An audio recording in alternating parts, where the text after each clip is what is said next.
A biblical perspective on life, culture and current events. This is 2020 on Vision. It's interesting that we use the term casualty of war in reference to those we lose in war or in armed conflict. But there might be another important dimension around that word casualty. A two-time Ukrainian refugee who works with the Eastern European Mission says that to Ukrainians, the war has become casualised. That means it's just routine now, no longer shocking or surprising.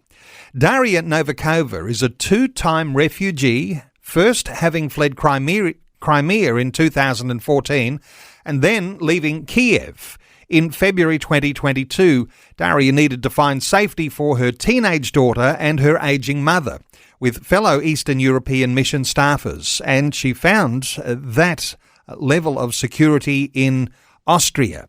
And Daria is joining us on the phone from Vienna. Hello, Daria. Welcome along to 2020. Hello. Good to be with you.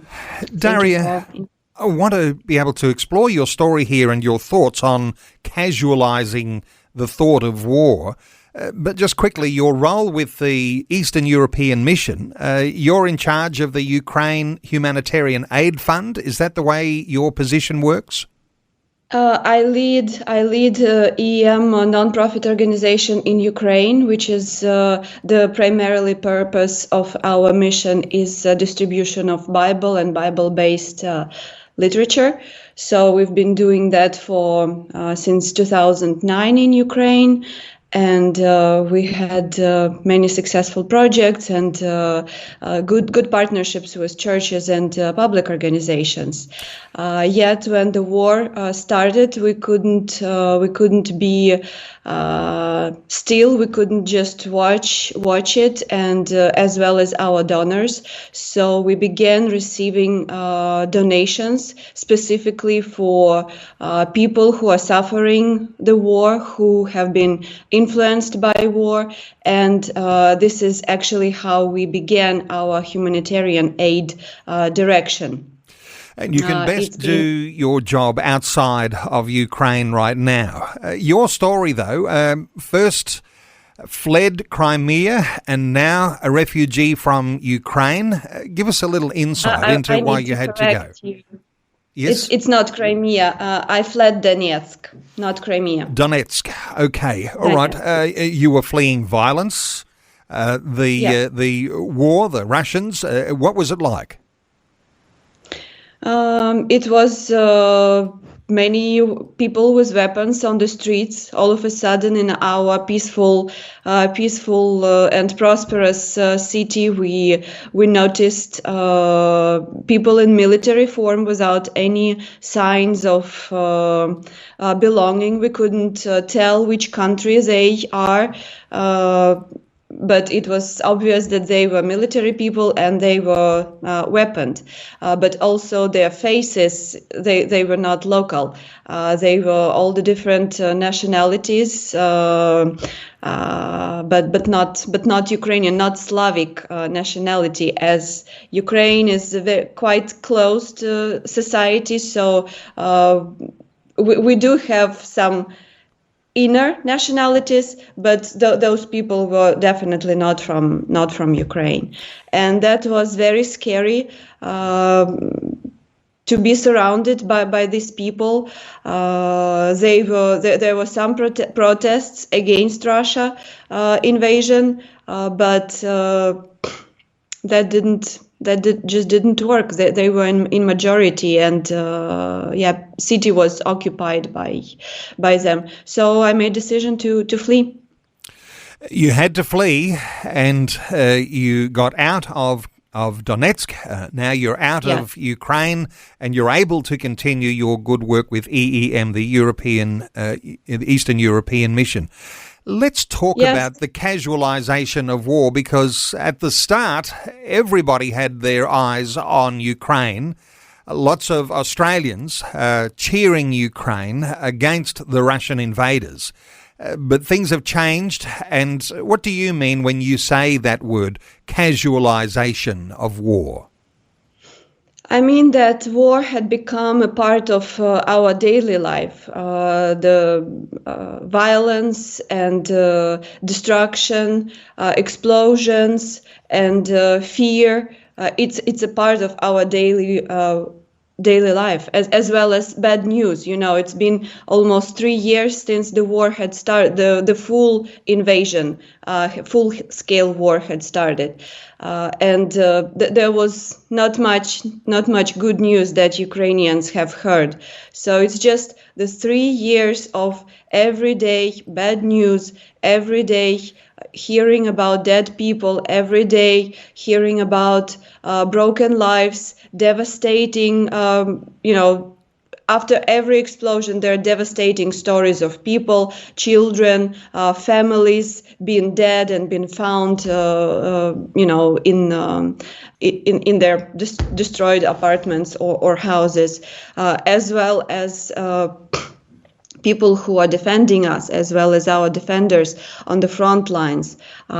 Same. When the full-scale invasion started, there were so many people who went because they wanted to defend and that they wanted to protect our territory and our people. But now, as war continues, that there are so many of them who are died, and people are so discouraged within the country. Things that they were relying, that they that every normal person is relying on in their life, their savings, their jobs, their businesses, they lost most of them, lost everything. And so there is no other hope that they can find rather than a hope in God. I would like to say that before the war started, we anticipated that it's going to start, and we were trying to secure our materials and Bibles, and so we didn't know how the war will start, but we were preparing for that. So we provided large amounts of literature to our partners.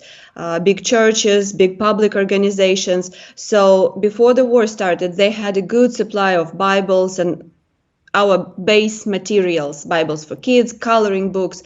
So when the war had started, and many churches had opened their doors for people who were fleeing. It was just a enormous float of people on the road.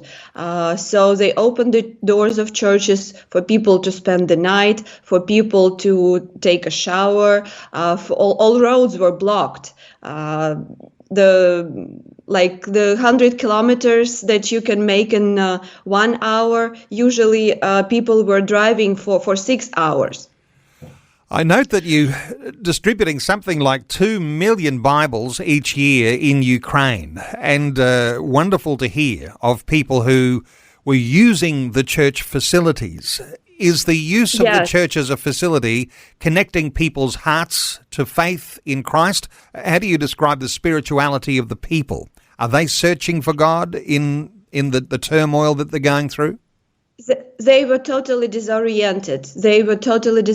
But as they were passing by the churches, they were stopping by either using the church facility as a bomb shelter or just, as I mentioned, for a short break. They were seeing the Bibles and they were asking, can we take this Bible? Can we have this? And so when you're sitting in the bomb shelter and you hear these terrible sounds of explosions and you're sitting and there is a Bible, of course you will reach out to Bible and you will take it and you will start reading it as a source of eternal comfort.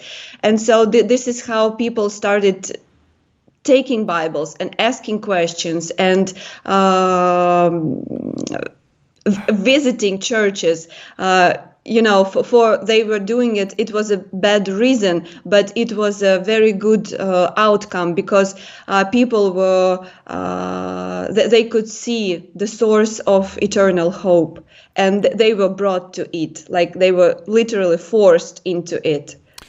When everything else has been stripped away, people look for hope anywhere, but when you've got the Bible there and people are then able to access something, Have you been hearing stories of people having an encounter with God, finding Christ because of the Bibles that you distribute? There are numerous stories when people would come to church as refugees to receive some help or shelter, and they would be comforted, they would be cared for, and very shortly they would want to do something else, and they would stay and become volunteers and trying to be helping others as same way as they were helped. And of course, churches are holding meetings and classes for people. So there are numerous evidences of people being turned to God, and yes, they would flee, continue fleeing, but they were already with Christ, and they had this faith and Daria, knowledge. What are you hoping that Australians might see in the developments that have happened there in Ukraine? Things not resolved at this point. There's hopes for something soon, but what are you hoping that Australians will do to support? Is there a way they can support the Eastern European mission with Bibles into the hands of people? What are your aspirations for what we ought to do? First of all, please pray. Please pray for Ukraine. Don't stop praying. No matter how helpless it looks at the moment, please continue praying for Ukraine and for Ukrainians. And I believe that God will find the right way and the right solution to that. Please pray for the war to be over, and that this spiritual awakening would continue. That this spiritual movement would continue in people's hearts and their lives. That they don't forget whom they turned to when they were most desperate.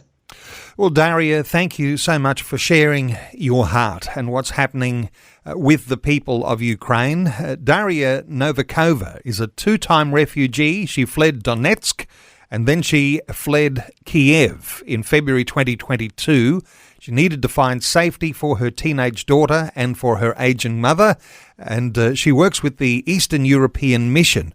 Just quickly before I let you go, Daria, your daughter and your mother, how are they faring in Vienna away from the violence? My daughter, she's integrating very slowly, because it's different when you move to a foreign country, when you want to move there, and when you have to move somewhere looking for safety. So she's learning German language. She's studying in Austrian school.